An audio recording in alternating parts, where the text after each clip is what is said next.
Podcast is now starting. All attendees are in listen-only mode. Well, welcome everyone to the latest Drewry dry bulk webinar. This presentation will take about 20 minutes, followed by a short question and answer session.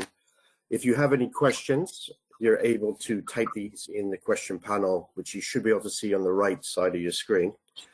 And we will endeavor to answer these questions at the end of the main presentation. Yes, so most of you who are attending will be familiar with Drewry, but I'll just take a few moments for those who may not be so familiar. Drewry has been active in the shipping industry for over 50 years. It was established in 1970, and its main services can be broken down into two pillars. On the left side of your screen, you have the research, and on the right side, advisory. Now, research, most of you will have been familiar with this. Drewry provides market reports on all the key shipping sectors, including the publication, which is the Dry Bulk Forecaster, which is published every quarter. Part of the research includes the investment research reports, which focuses on the listed companies. We'll have a short session later in this presentation on that. And on the right side, we have the advisory. Drewry provides advisory services to the shipping industry and financial institutions. This encompasses a wide range of topics, including strategic planning, due diligence, feasibility studies, cash flow modeling, etc. And finally, there's the ever popular supply chain advisory services. Okay, let's move along to the main dry bulk presentation. This will be presented by Rahul and Deepanshi, both of which are economists by background and have several years working in the dry bulk sector. So over to you. Okay, so two major points that I wanted to address here is that one is that many of you would be knowing we come out with quarterly publications where we forecast in details our trade, shipping, supply, rates, and values. And in the recently published report, which was published this month itself, we covered a lot of additional aspects. We did a detailed FFA analysis. We also covered fertilizers and cement shipping, which were covered in quite detail this time. And we also focus on merger and acquisition activities and a very detailed outlook on ESG considerations, the impact of ESG that you might see over the next few years, which is a talking point. And the second point that I wanted to begin with is that we are about to come out with a very detailed annual report in 2 months' time. So the next issue of our report will be an annual issue, where we are planning to cover all the minor bulk commodities in very detail. Some 35 to 40 odd minor bulk commodities. They will be covered in detail individually, the forecast of all individual minor bulk commodities. Among the key drivers that might affect the dry bulk market in 2020, remaining months of 2025 and in 2026, of course, the tariffs and trade wars. But before that, and even these will impact the economy of the major demand centers, including China, and of course the geopolitics, and then the supply side development will also shape how the market will be. Thank you, Sharan, for your introduction, and good morning, good afternoon, good evening, all of you. The agenda for today's presentation would be not everything that is covered in the report, but some key features. Basically, some of the focus would be on the fundamentals, but the major point that we will discuss would be some analysis on FFA. There has been some divergence in the outlook of what we see on the charter side and what Baltic FFA says. We'll try to look into that as well, and then the focus on the minor bulk cement and fertilizer shipping and any key emerging market trends that we have seen over in the recent past. But before we begin, I just want to reiterate, we have been saying this for over a year. So for more than a year, we have launched this digital platform of Drewry. This is a very lively platform with very interactive charts. Many of the users will also have the command of making their own charts using massive Drewry database. So this digital platform is live now, and this is provided complimentary to all our subscribers. Coming to the main market points, tariff has been the key talking point over the past almost 6-7 months now, since Mr. Trump took over in the US in his second term. And Deepanshi, you have worked extensively on the impact of tariffs and its timelines. What is your view on this? So we can't really say that what are the impacts right now, because as we all know that tariffs are changing with every day. So it started with 10% on Chinese goods and it went up to almost 150%. China retaliated also with 125%. And even after all this, they came to a pause agreement, and this pause agreement has been extended for more 90 days. And we have seen some impact on the major commodities, including corn, soybean, and steel imports. But the impact has been a little toned down because of this pause. And we are expecting that till the pause continues, this will not have that much impact. And since it is changing every day, we cannot say much that what will happen after it will be fully implemented. So here presents the timeline of whatever happened in the past 6-7 months on US and China. On US and China trade. Yes, and please keep an eye on our regular, research reports that we try to come out with opinion pieces every now and then on any development that we see in the market. And these, tariffs have major impact on investment environment as well. The IMF, these are the charts, presented from IMF's World Economic Outlook, and it has actually toned down its outlook on investment in the major economies, as you can see, as a percentage of GDP, except perhaps for India. But even in the case of India, it has toned down its outlook for 2025.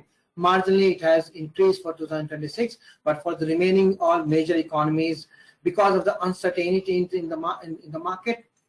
So this Global Economic Policy Uncertainty Index is published on a regular basis by the Macroeconomic Review, on the website Global Economic Policy and Uncertainty. And as you can see that, the uncertainty has recently gone very, very high, and this has also an impact on investment decisions. And these will have certainly in 2025. We have already seen demand going sharply, the demand growth going sharply down this year, particularly for our major bulk commodities. Coming to the fundamentals, the utilization has certainly dipped in 2025. The oversupply has increased, and this is mainly because of the demand side fundamentals. The demand has not, imagine that we are sitting in the end of December 2025, and when we compare demand with 2024, you will see that the demand will not be more than 1.5%. This growth is hardly that, and this will mean that the oversupply would have increased. So we expect that the utilization of the dry bulk fleet is going to be low this year, hence it will have similar impact on rates. But we are expecting some recovery in 2026, especially from the demand side. The pent-up demand from the uncertainty in the investment decisions. This will have clear some doubt in 2026, and we will expect the demand going up more than supply, the growth in supply.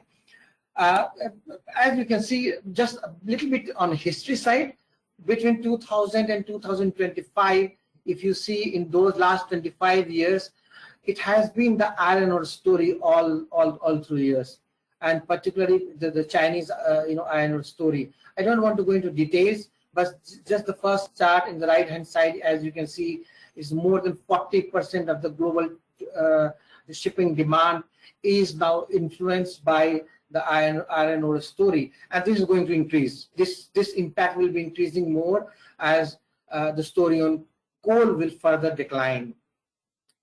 When we'll see. Looking at the supply side, the deliveries could be lower.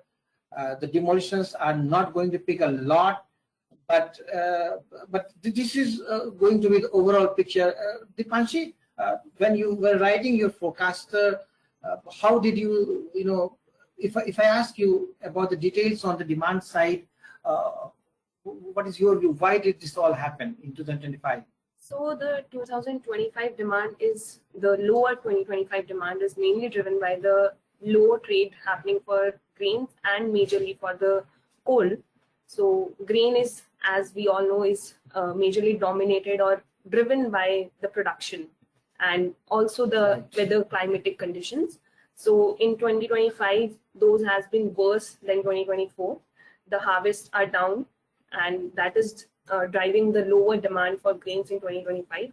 Similarly, for coal, if we talk about mainly the thermal coal, the early monsoon and early winters in China and India has been driving the less coal demand. And since they both are focusing on the internal production, that has also added up to the lower imports for the major importing countries. So that has led to this demand low, but this will get better in next year and after these regulations and conditions easen out. And any view on the deliveries?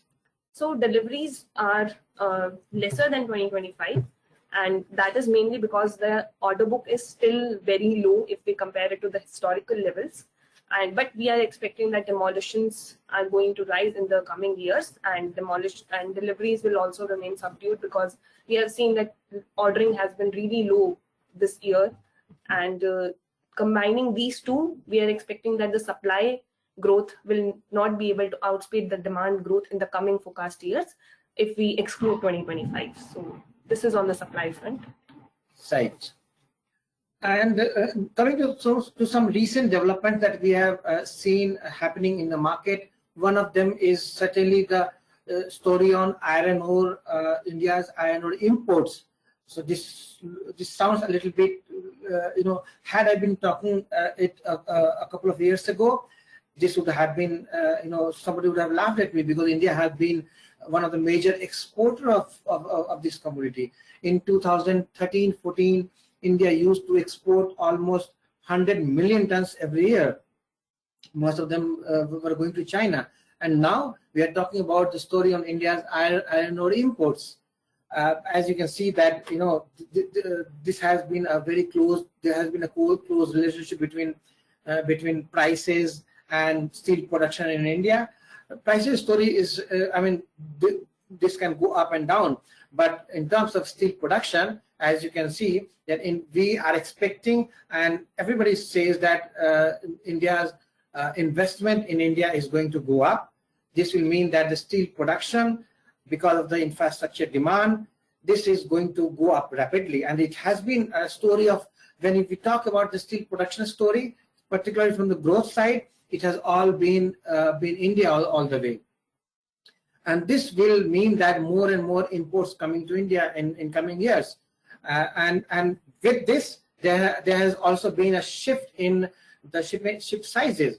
So whatever demand of iron ore that we saw in the past, they were mostly on Panamaxes and Supramaxes rather. Now this is switching towards Cape sizes, and more, as we see more and more iron ore coming to India, majorly from Brazil and China, Brazil and Australia, there will be more of a Cape size story now. This, and along with that, as we mentioned when we began in the agenda, that we'll be focusing on fertilizers and cement. And Deepanshi has worked a lot on fertilizers and cements. So what is story on fertilizer, Deepanshi?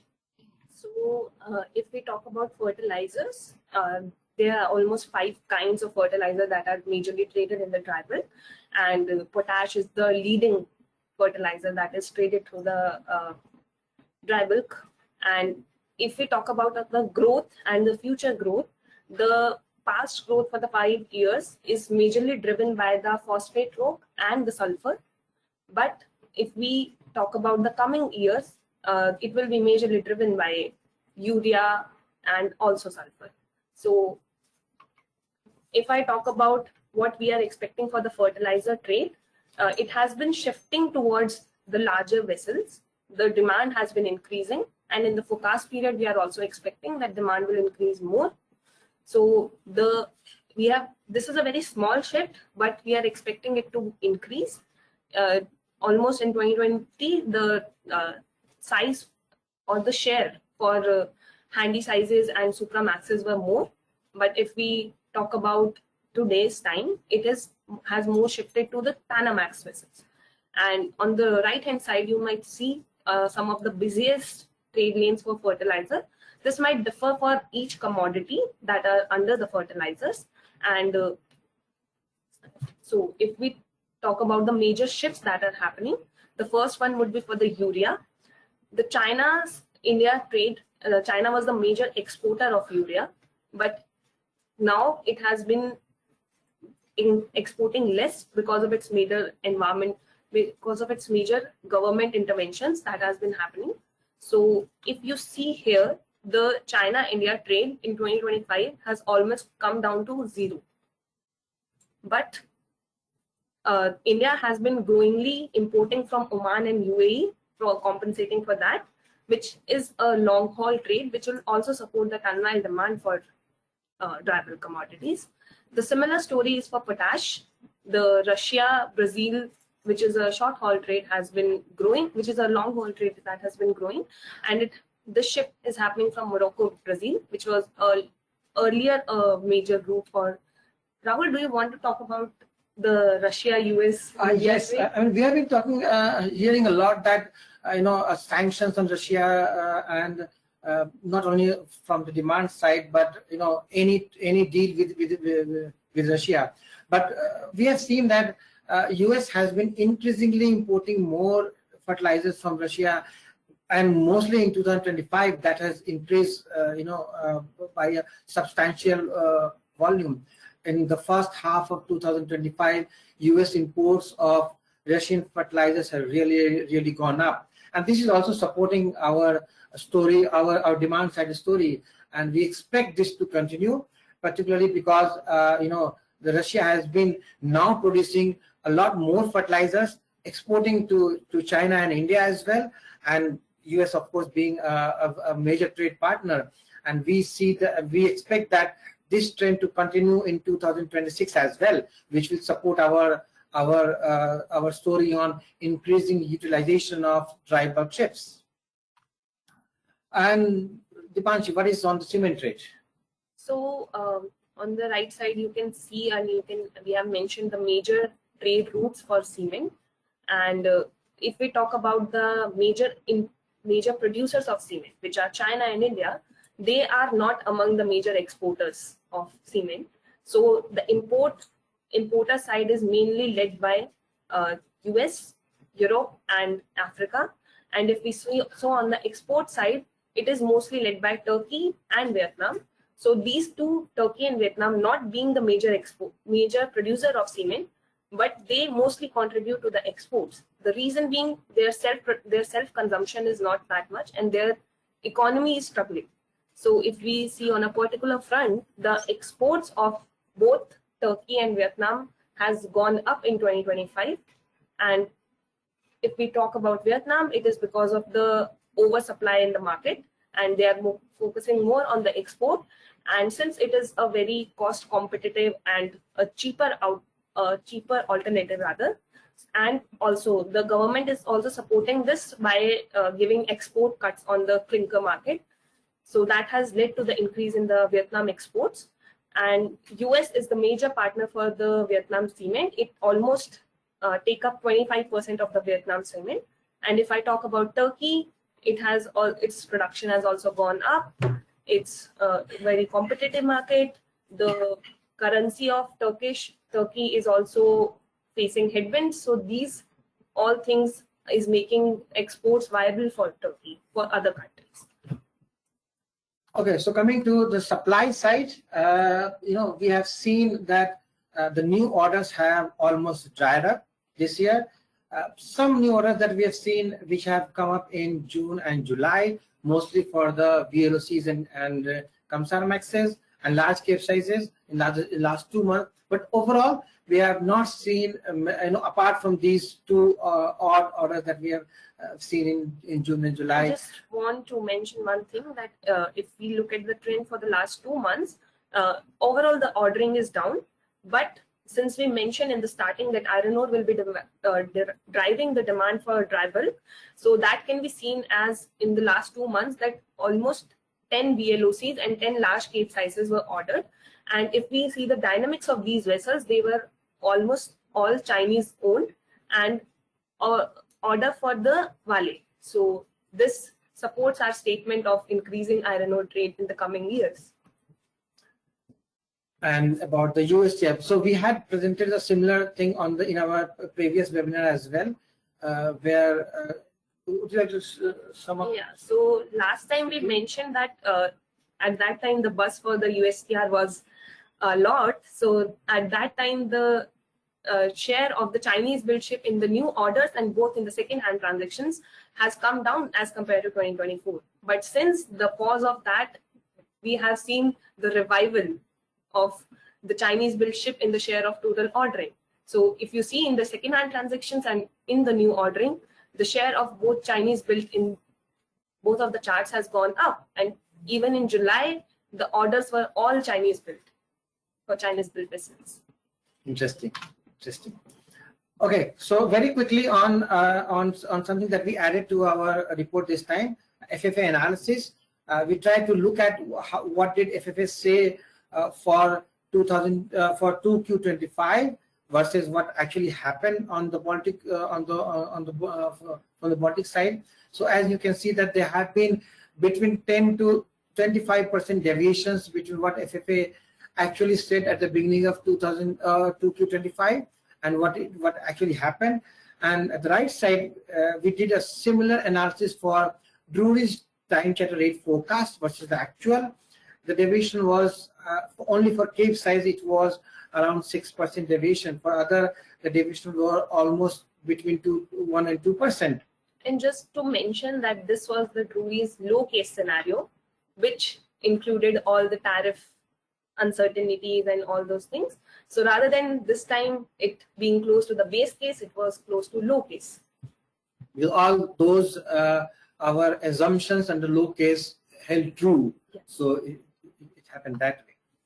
We also took a case study, and we took as an example, we took rates and volumes lots traded on C5 route, which is Australia and China, and we tried to do some projections for C5 routes.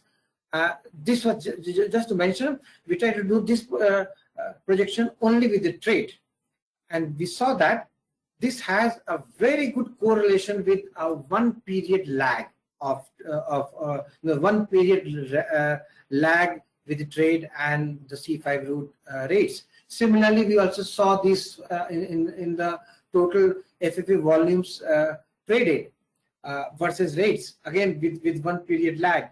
So we are expecting in the next 2-3 quarters, or broadly over next 1 year or so, in our base case scenario, the market should actually improve from here.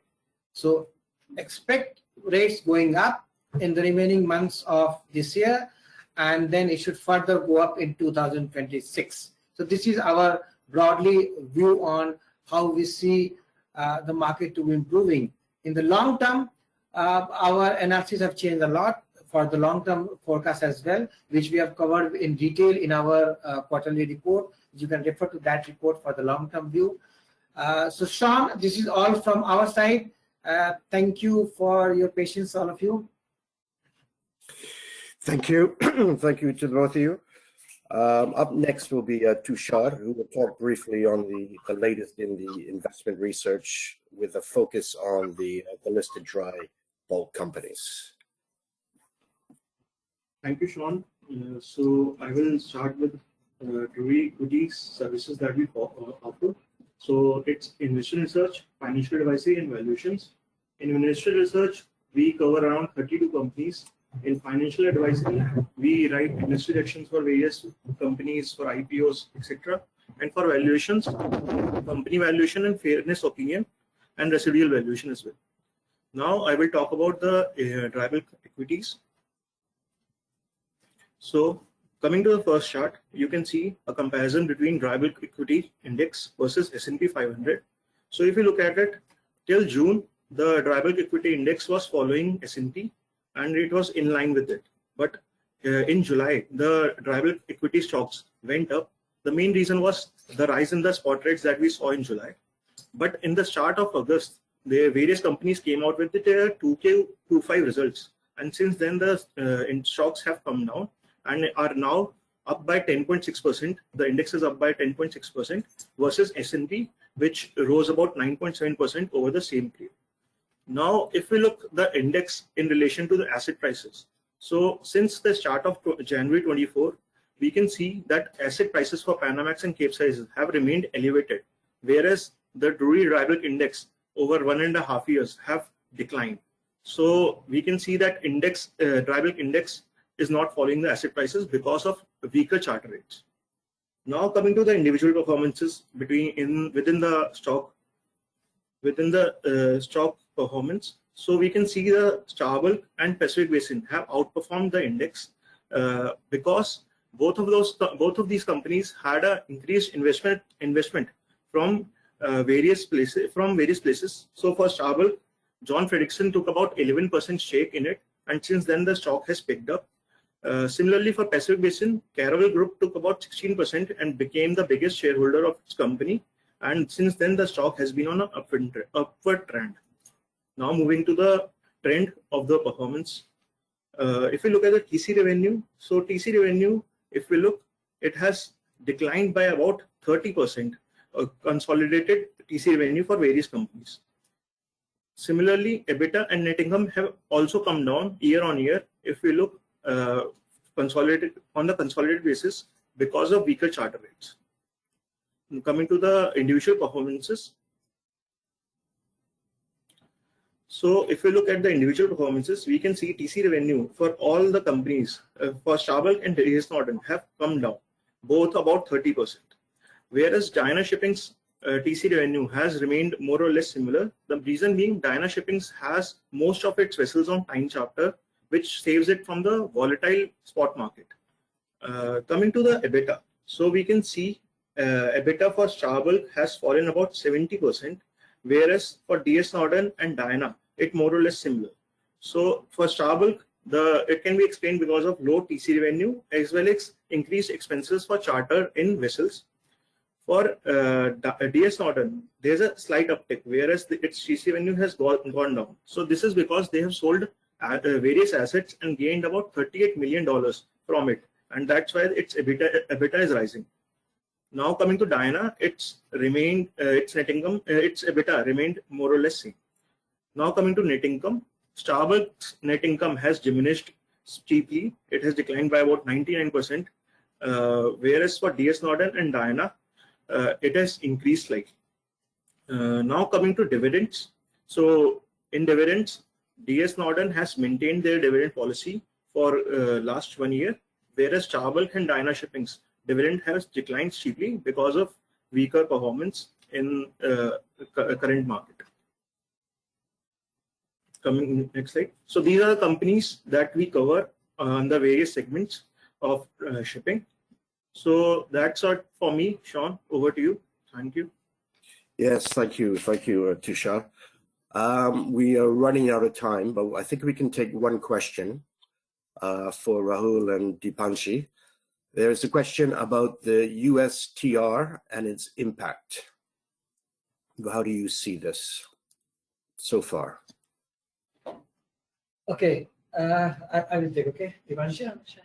Okay, so see, when it began in the first quarter, there was a lot of buzz. I mean, it began even during Mr. Biden's administration. It was initiated in that administration, but the buzz was in the first quarter, and we saw that the China built ships, their sale and purchase activity in the second market had sharply come down. Ships were not being ordered at Chinese yards. They were, but fewer ships were being ordered at Chinese shipyards. We had seen that almost 70% of orders being placed on Chinese shipyards till 2024. That came at 40% in the first quarter. But since it was put on hold for the 6 months till October, we have seen that coming back into the force and the impact being faded. I don't know how will it shape up. A lot will depend on the actual notifications and key narratives that are being set by those by the laws. So what will happen, it will depend on that. Certainly, the demand for Japanese built and Korean built ships will go up, and those of Chinese built ships might face some consequences. Okay, very good. I hope that answers the question. Well, there is, yeah, there is one other question. I don't know if we have time to squeeze it in. It's a question about CO2, sort of a general discussion, general question. You're able to respond to that? Yes. Okay. So there are two things happening at the moment. One is by the European Union, what you call EU ETS. And this is coming into full force 100% from 2026. So right now, this year it was applicable for 70%. It was applicable at 70%, but from 2026, this is going to be applicable at 100%. And then the cost will certainly increase. More CO2 emission, more cost for all the shipping companies going to Europe or coming from Europe, intra-Europe certainly. So this is affecting the cost directly, number one. Number two, by in general ESG regulations. So we can talk a lot on that. We have a separate team doing a lot of research onto that. We have covered them in our quarterly report as well. If somebody wants some detailed view on our outlook and impact of CO2 emissions on shipping sector, we will be very happy to cater to those query and questions. We'll respond to email. Just drop your email and we will respond. Very good. Very good. Yes. Okay. I think that that is our time allotted. So everyone should be aware that this is recorded and the presentation can be downloaded. So thank you very much for joining, and we hope to see you again in the next webinar, dry bulk webinar in 3 months' time. So thank you. Thank you, everyone.